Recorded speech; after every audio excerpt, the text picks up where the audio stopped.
Great honour to present this Empire's inspiration to Amma Asante.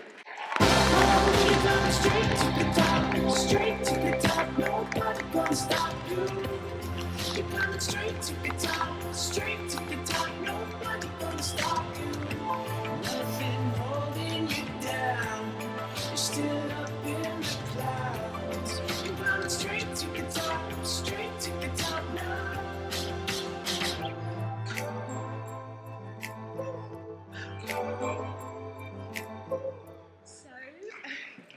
I was asked to speak for 3 minutes, so I am going to win the jet ski, I think. Please bear with me. So I want to thank Terry White and Empire, everybody at Empire, Chris, everybody. This is such a massive honour for me. I was floored when I was told I would receive this. I'd like to thank Stephanie James, Google Ambassador Raw, Penelope Wilton, Emily Watson, Miranda Richardson, Rosamund Pike, Terry Petto, and in fact, all of the incredible women that I've worked with in front of and behind the camera, each of whom I've learned something unique and important from. I'd also like to thank David Lean, Ken Loach, Martin Scorsese, Steven Spielberg, Michael Haneke, and the late Anthony Minghella, because these were the directors and writer-directors whose work I grew up watching, who inspired me to want to combine words and pictures and turn them into movies. I was lucky enough to connect with the work of some women directors too, Julie Dash, whose work has shown me that I do not have to be afraid of combining important explorations of life with beauty, and Barbara Streisand, who, in directing Yentl, showed me I do not have to be afraid to go for scale, that intimate personal stories against an epic background have a power of their own, and that actresses can direct. And Lynn Ramsey, whose first film, Ratcatcher, showed me with gut-wrenching power what authentic performances and stories look like. But these women were and still are too far and few between. The figures of roughly 93% of films released being helmed by men, leaving just 7% helmed by women, has hung over us for decades. For women of colour like myself, this figure drops to less than 1%. And I just want to say that again, it's below 1%. If you add men of colour to the equation, that figure still leaves nothing to write home about.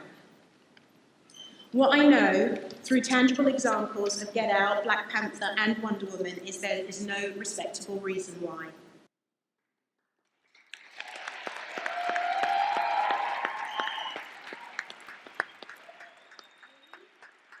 All of us have been starving our audiences and ourselves.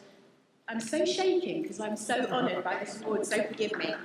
We've been starving ourselves and audiences of variety, and we have to remember that variety has value, culturally and monetarily.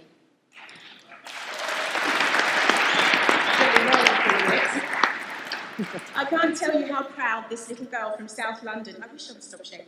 I can't tell you how proud this little girl from South London, who had no idea where her talents lay and where her potential lay, how proud she is to collect this prestigious award from Empire. I think about all of the extraordinary directors who inspired her, and I wonder how many more there were whose work she could not be acquainted with because of the dearth of opportunities for women who could not be given a chance, particularly women of colour, but everybody from marginalised groups. If the morality of it all seems too heavy to think about, then how about we simply accept variety is good for business, it's good for audiences, it's good for box office. Because when such filmmakers do get the backing, people are shelling out to go and see the films, and they are enriched by the experience. I choose to believe, this is involuntary, I'm just going to say this, totally involuntary. I choose to believe that this award is a sign that things are changing, that my chances today of making my 6th film, my 7th film, my 8th film, and beyond are better because I've only just got started. I have so much hope, and I'm taking this opportunity to thank all of the producers, the executive producers, and the studios who have trust and faith in my abilities and have shown that in the past. Exclusion, limitation, harassment are all tools in a toolkit used by those who have had power over those they have deemed powerless, and these tools have all made some contribution to the 7% status quo that the industry has endured. So I'm really encouraged by the work of Time's Up movement, and particularly the Justice and Equality Fund, in allowing an avenue for those who have previously been voiceless in this arena, and who recognise that these limitations that the film business have experienced mirrors experiences not just of women all over the entertainment industry, but across all sectors and professions. I know that there will be a little girl in South London who will learn of me receiving this award tonight and shaking, who will be inspired as a young woman to give this pathway a go. Can we please ensure that when she does, that she is giving her all for an industry that will be inclusive? I'm really honoured, and I know I will absolutely give it my all to live up to the expectations of this award.